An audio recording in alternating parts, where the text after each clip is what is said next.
Sejam bem-vindos ao canal El Mendonça. Neste vídeo de estudos faremos a exposição à época do cristianismo católico, do ano 70 a 312. Estaremos baseados em Bruce Shelley, autor do História do Cristianismo, uma obra completa e atual sobre a trajetória da Igreja Cristã desde as origens até o século XXI, traduzido por Juliana Nidiat, publicado pela Thomas Nelson Brasil. A difusão da religião cristã estava sendo comum no Império Romano. A territorialidade imperial facilitou os meios de comunicação e o idioma grego era também outro facilitador. Pois, após a crise de Jerusalém, com a destruição do templo em 70, os cristãos estavam em Antioquia, uma das maiores cidades do Império, que deu base para a expansão de leste a oeste. Outros dois elementos muito importantes foram a ortodoxia eclesiástica e o episcopado. Os fiéis cristãos eram, em parte, oriundos do judaísmo, que era a base inicial do cristianismo. A diferença estava em rituais cerimoniais, os quais o cristianismo era mais liberal, e a crença no Messias, que para os judeus não é Jesus. Foram judeus os principais propagadores do Evangelho, ou seja, dos relatos sobre Jesus. Tomando por explicação o método de Paulo, temos que o apóstolo se fixava por um tempo em uma cidade estratégica, formava uma igreja local e depois enviava discípulos para as cidades menores. Como os mais interessados eram falantes do idioma grego, seja judeus helenizados ou gentios nativos destas terras além Palestina, foi através desse idioma que o cristianismo foi difundido. Não por acaso o Novo Testamento é totalmente escrito em grego. As classes sociais mais próximas ao evangelismo eram as de baixa repercussão, já que o latim era o idioma mais falado pela elite romana. No entanto, a igreja organizada em Cartago, local que odiernamente estão Tunísia e Argélia, foi exemplo de evangelização em idioma latino. Talvez o setor africano que mais afamou o cristianismo tenha sido Cirene, a oeste do Egito. O representante da cidade, Simão de Cirene, ajudou Jesus a carregar a cruz, conforme Marcos capítulo 15, versículo 21. E seu filho estava entre os cristãos, conforme Romanos capítulo 16, versículo 13. Havia sirinenses no evento Pentecoste, conforme Atos capítulo 2, versículo 10.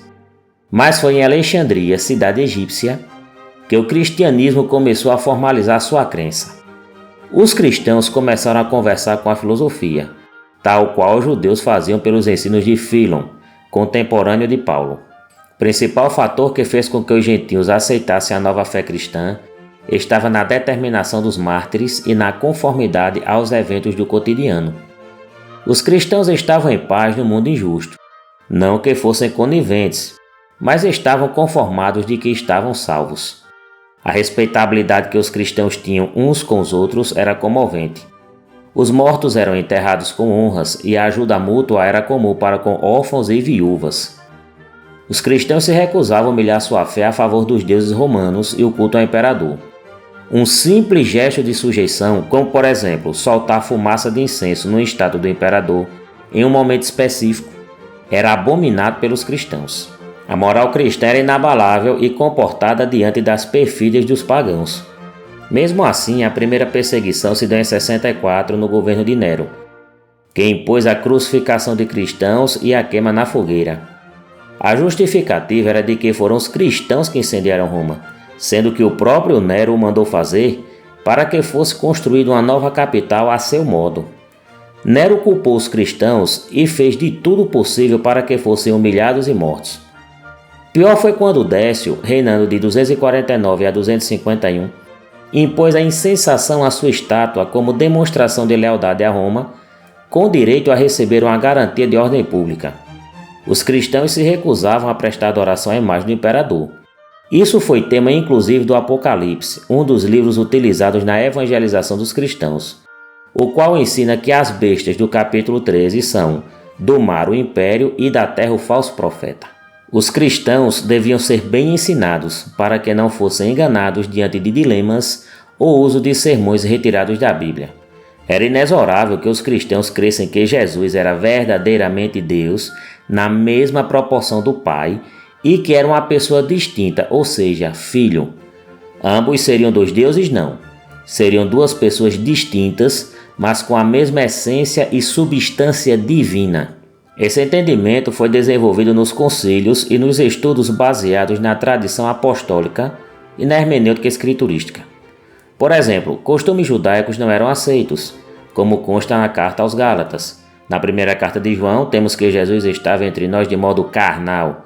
Na primeira carta aos Coríntios, Jesus ressuscitou historicamente. São alguns ensinos indispensáveis para que seja cristão. Sobre o batismo, deve ser feito em nome da Trindade, conforme o Evangelho de Mateus, que refletiu os usos das comunidades cristãs primitivas, bem como temos em Justino, abre aspas. Os convertidos em Roma eram batizados após responder perguntas sobre sua crença em Deus, Pai e Senhor do Universo, Jesus Cristo, que foi crucificado sob Pôncio Pilatos, e o Espírito Santo, o qual, por intermédio dos profetas, predisse todas as coisas sobre Jesus. Fecha aspas. A ortodoxia estava baseada em defender a fé contra as heresias que negavam princípios comuns aos cristãos. Talvez os piores inimigos da ortodoxia cristã tenham sido os gnósticos, que repudiavam a matéria, que o mundo tinha sido feito por um demiurgo, um deus mau, e que para que houvesse salvação o homem deveria conhecer os éones, dimensões que escapavam ao homem do ser maligno. Foram várias emanações para que o mundo fosse feito, pois Deus verdadeiro não tem nenhum contato com a matéria. A perspectiva filosófica greco-romana estava sendo utilizada para interpretar o cristianismo. Tertuliano era oposição a esta demanda, mas foi nos tempos em que a filosofia foi servida ao cristianismo que tivemos a maior evolução entre ser cristão e Roma. Os principais expoentes da servidão filosófica ao cristianismo foram Clemente e Orígenes de Alexandria. Para eles o mundo não era ruim, como diziam os neoplatônicos, mas se apresentavam verdades da revelação divina, então não podiam ser ruins. Agradecemos a todos que prestigiaram este estudo com a presença no canal. Pedimos que participem com like e inscrição. Este canal é dedicado à cultura em geral e estudos. Que Deus esteja conosco.